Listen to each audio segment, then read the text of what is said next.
Welcome back to Change Ed, the #1 rated, world-renowned, not to be questioned by anyone, especially my co-host podcast, for educators by educators. And I'm telling you, this is the episode where we are going to help change the landscape of education right here, right now. Oh, no pressure guests. That's too much pressure for me. So much pressure. And the podcast ended right there. Thank you for being here. Stop the recording. I am your host, Andrew Kuhn, education consultant, not a change agent, according to my That's never co-host what I said. Never what I said. for the Montgomery County Intermediate Unit. And here with me is...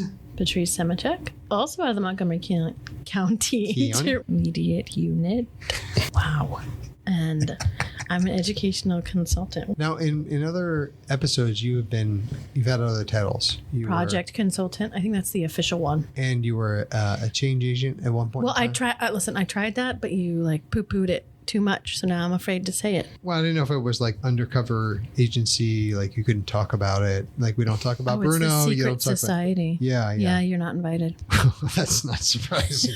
It's not my first time. I've gone through middle school. Speaking of middle school, we have not one, but two guests here from the Hatboro Horsham Township School District, specifically KV, which is Keith Valley. Yep, Keith Valley Middle School. Look at that. Look at you. Crushing it. Not even looking at my notes. I'm looking at my guests. We have here with us Chris Schmidt and Michelle Campolone. Welcome both. Thank you. Thank you. If you don't mind telling the Change Ed Nation a little bit about who you are, maybe a couple of backgrounds, social security number, credit card, whatever you're most comfortable sharing. Yeah, I'll share the important information first. So my name is Chris Schmidt. I teach 7th grade life science at Keith Valley alongside Michelle Campolone. I guess my best background information is I went to Penn State. I got my biology degree at Penn State. Then I got my master's at Penn State and then came back to the home area. I went to Penridge High School up in Bucks County and then came back to the area to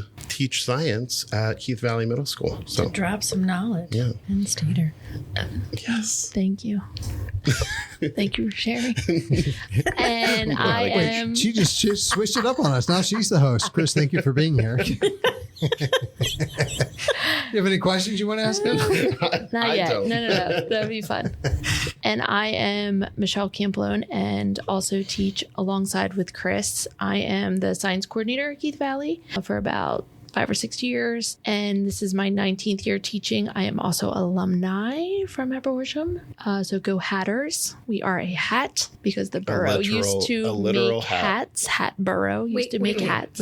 Wait. The mascot's a hat. Yep, No, that you like put in your head. a top hat Like a runs top around hat. your field. This podcast is no longer about science. This We are is the now- vision That I runs have. around the No, field. but listen, Yes. in my head, I have a black top hat. Yes, with that little is a feet. correct vision, but I don't believe With we have feet a hat and arms mascot. that runs around your I football do field. not believe that the high school has an actual physical mascot hat. Okay. Which we should be working on, We should do that. honestly.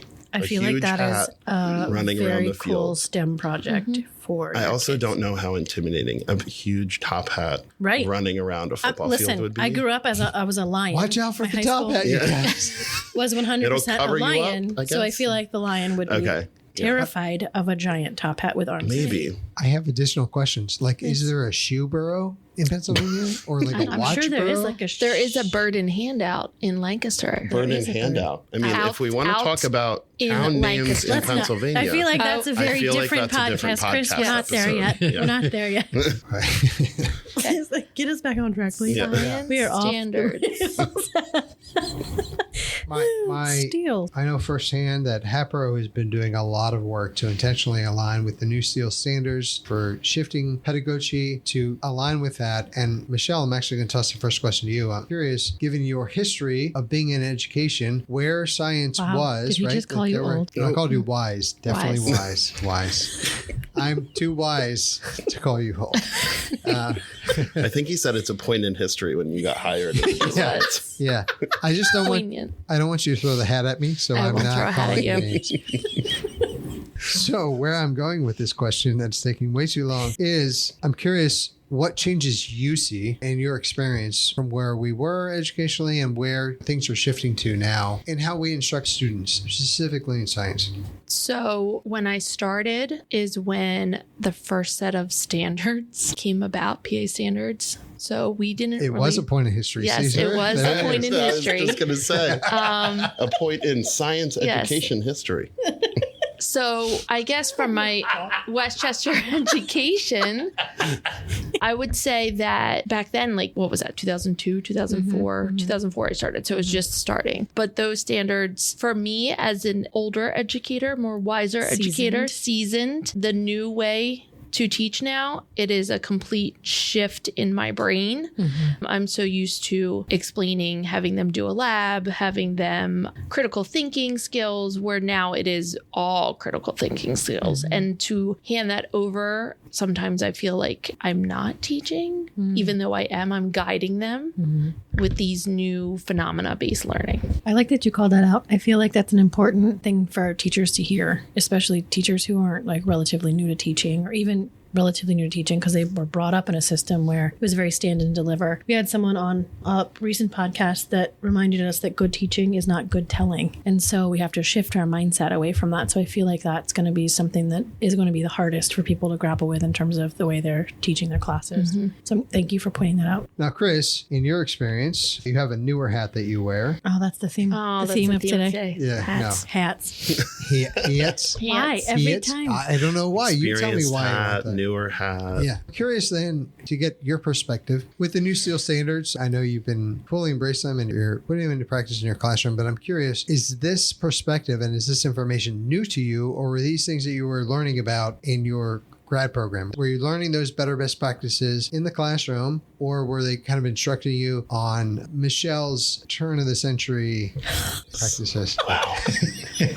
Wait, that's not inaccurate, right? 2002? I have to mention I was in science education classes 6 years ago, and now I guess it would be. And it fits with everything that we're doing with the SEAL standards. I know in conversations that I have with Michelle a lot, I relate it to NGSS. In college, when I was in my grad program, it was mostly my 5th year of school. We were designing lessons that look like the unit that we just did in our class, and where we would have a phenomena at the beginning, and then you would learn the different kind of, I guess you would say, topics and different things in order to explain that phenomena, and then get to the end and be able to literally write an essay about it, right? And say, explain this in your own words and just do it all out. We've been having sessions with Patrice in our district for professional development. Best ever. We don't have to mention names here. So. And just trying to name drop. Thank you. And I've definitely noticed through the sessions that we've been in that it felt more like college to me and the things that I was doing in college. And it's actually interesting because Michelle also mentioned something that is kind of, for me, a myth, where it's not a huge change in how you're teaching. It's more about what the result is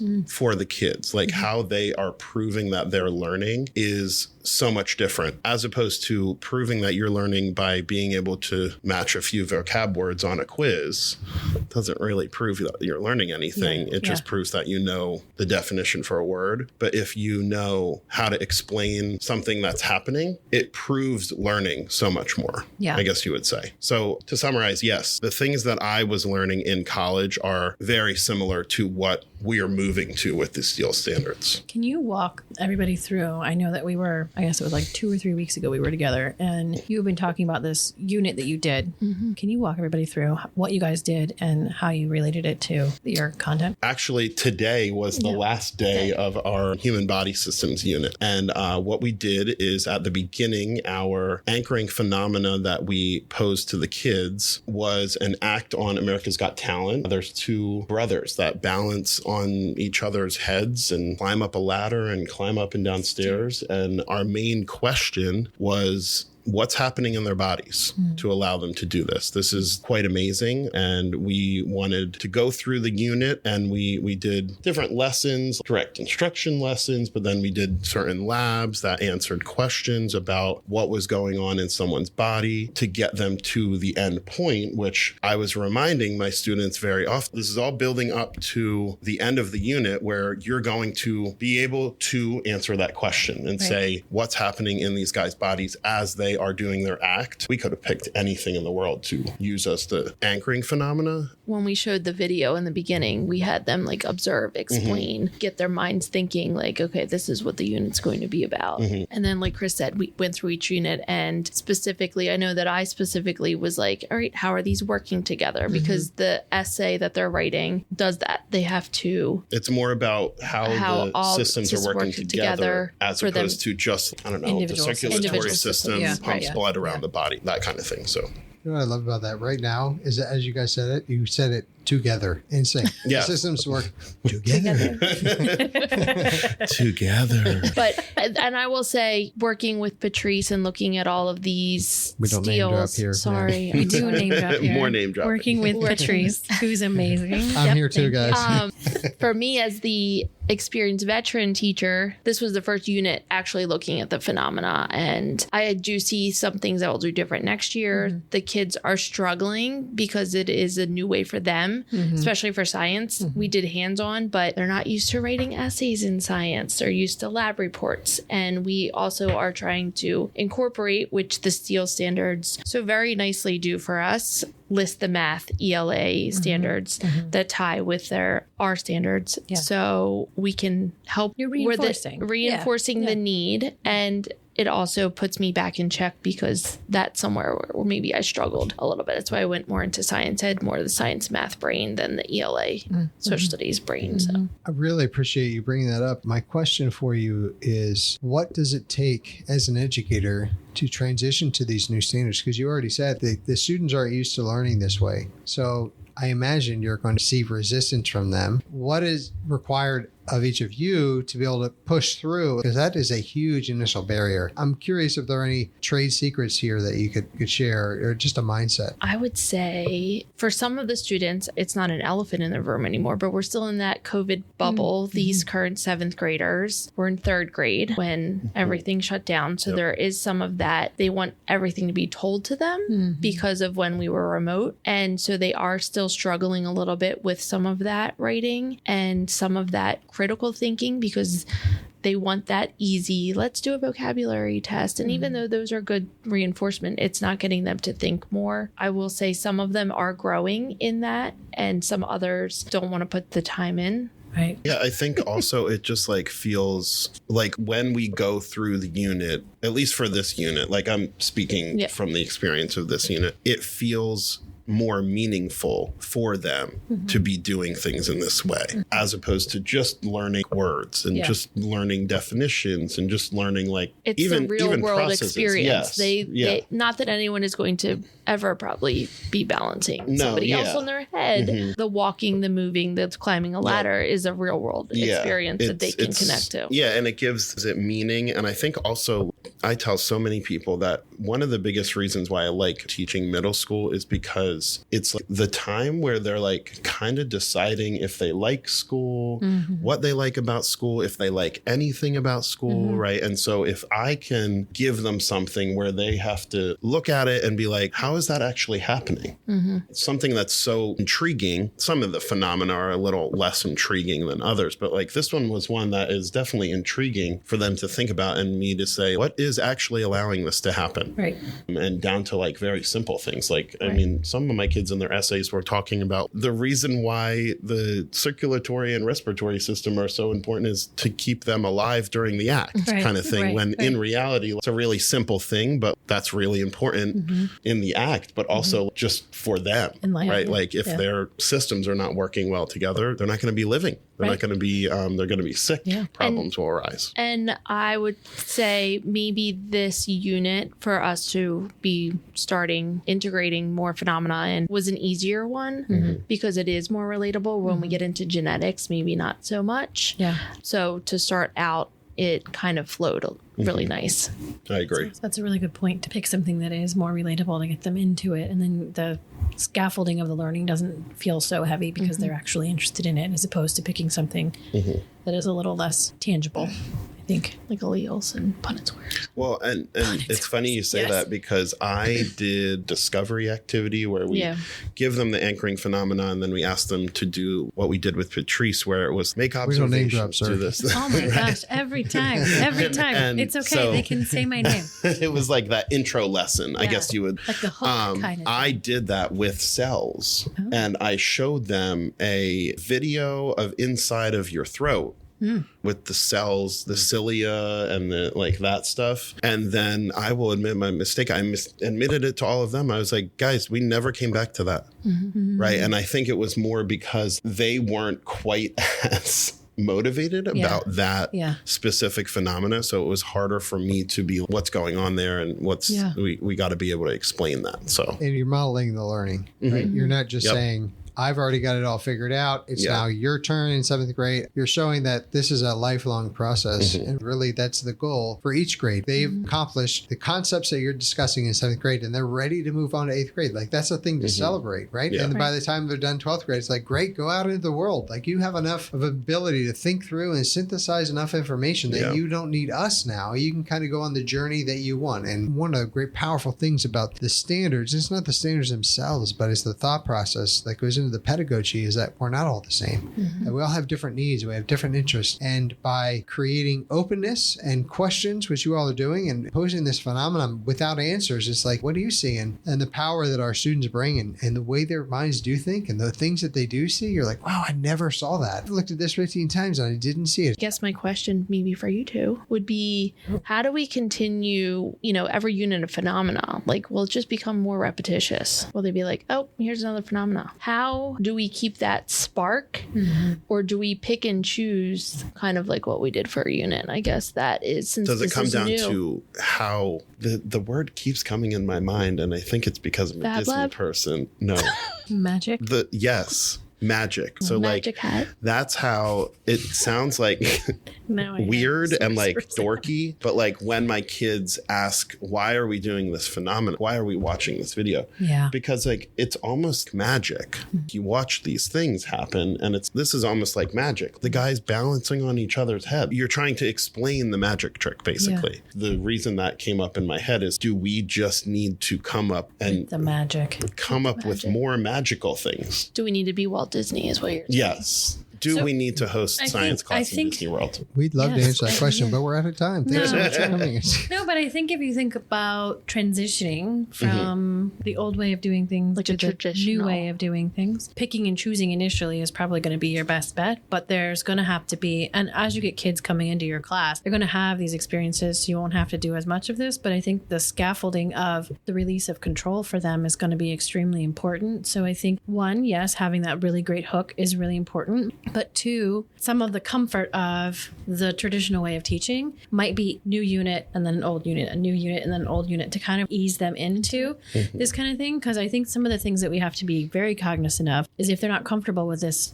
type of thinking and being asked questions and not being told answers, they're going to shut down all the time. And if you give them a little bit of, okay, we're going to try this for this one, and then we're going to go back to the traditional way for the next one, to kind of like ease them into it, that's a nice way of scaffolding that type of learning. I wrote down hybrid as well, and really like what you were saying about the magician, because there's an element to magician where you're actually being entertained. They're capturing your interest, and they always need to add more. What's the next trick? What's the next trick? What's the next trick? And I think that's not at all where you were going with this, but this is where my mind went with it. That I think in education, we actually found ourselves in that spot because we were just memorizing. So I had to entertain you to get you to think that memorizing was really fun. Right? Yeah, Like, yeah. And so when I think back to, not all, but most of my educators that were really good, they did a good job of entertaining me. Or like Patrice had said, they were good storytellers. I felt brought into it. And so I love what she was saying about this idea of kind of a hybrid, because going back to even where we started, we were in one place with the standards when the godmother of standards was just talking to us about how they started. Kiss the ring. That's You think about it, Oh my about God. it like a pendulum. right? Like, and it swung one direction, and now it's swinging back. And the goal is to find the middle. Where can we land in that spot? And I think that's here as well. But being able to kind of give them a little bit of what they want, and then we're going to stretch them, because I think we will find our own different phenomenon fatigue if we're like trying to always be the ones pushing it, and then we're still in that same trap of pushing it.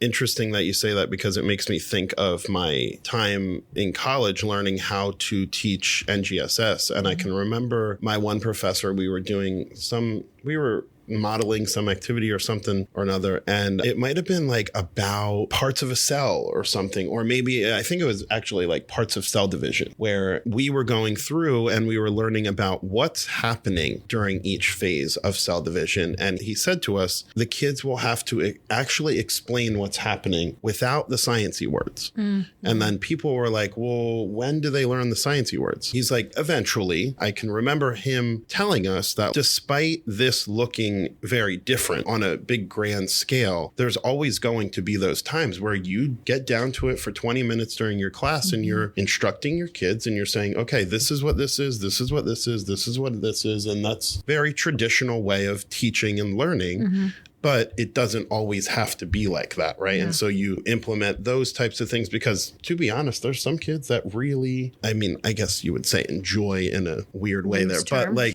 they're much more able to understand things when they're directly instructed like that, like the traditional model. So I think, like you said, having kind of a mix of both to not only give the kids a mix of both, just in general, different learning styles, to make sure that they understand the material in a way that they can kind of handle it, because the very discovery, not knowing the answer way is, you said, uncomfortable for some kids, which makes sense. I think there's room too in the more direct instruction times or spaces to say, how do you connect this to, because we're wanting to connect everything, right? As many opportunities as they can to connect things. So maybe after a more direct instruction lesson, you're saying, okay, so I'm usually one that provides you with the phenomena. What phenomena can you relate this to? And then you have them still thinking that way. It's just not necessarily presented in the same way. So you can still have them kind of on the process. We are out of time. It's only been 15 hours and we recorded all of this. So I can't wait to hear the edit. Yeah. I can't wait to hear the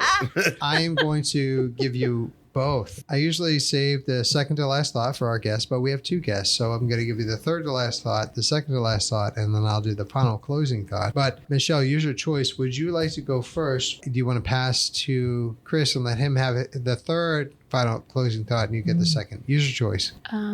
Decisions. Determine the order of the comments. I know. What's the thing from The Price is Right? I'll pass. Okay. All right. So you're Price is Right. I will pass the showcase to... Okay, well, I think the prize is worth $100,000. Yeah. You went over by $1. Yeah. No, it was over. No, I'll just say, I guess my last thought would be that I'm excited that the things that I learned in college and the way that I learned to teach is coming to fruition. And I'm excited that it seems like many of the teachers in our district and the teachers around, I guess you would say, the county, and if you're equating steel standards to NGSS, teachers all over the country are willing to change things a little bit to be able to make it feel meaningful for the kids. Because I think after the last, 2 to 3 to 4 years, I put myself in the kids' shoes sometimes where I think these kids could come to school and they could be like, I don't need any of this. I literally don't need any of this. I can make it. Right? I made it through a pandemic. Like I made it through a worldwide pandemic. I don't need science. I don't need school. Right? And so giving them that kind of meaning to their education and specifically to science, it's exciting because it helps us to make it worth it for them. Nice. Right. And now, Michelle, you got to top that. My final thought is that, again, veteran,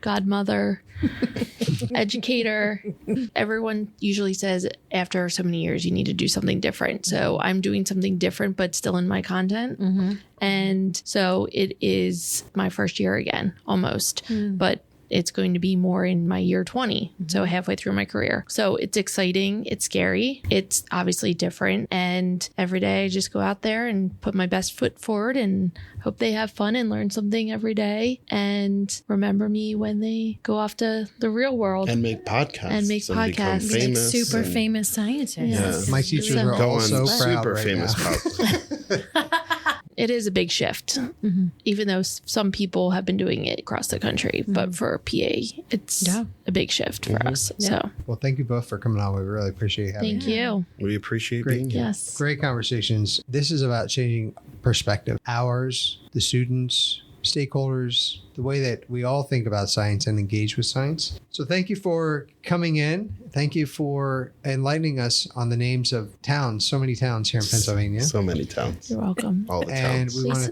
to thank our listeners for tuning in and For sticking with us sticking today. with us through all that we have to offer with them. On behalf of the entire Change Ed team, I'd like to remind you to put a feather in your hat by genuinely engaging your students in learning and discovery. Wow, way to tie that Is back that- to the The new motto. Good old Hatboro Horsham. tap hat And this is when you say, and and subscribe. subscribe. And go to our website to learn more. Learn.mcu. Can't tell. Learn.mciu.org/changed. Change it. Changed. Change it. Change it. Change Ed. So many names, but all one idea. All one idea. Okay. Thank you very much for having us. Yeah. We Yes. Thank appreciate you it. for having us. Last word.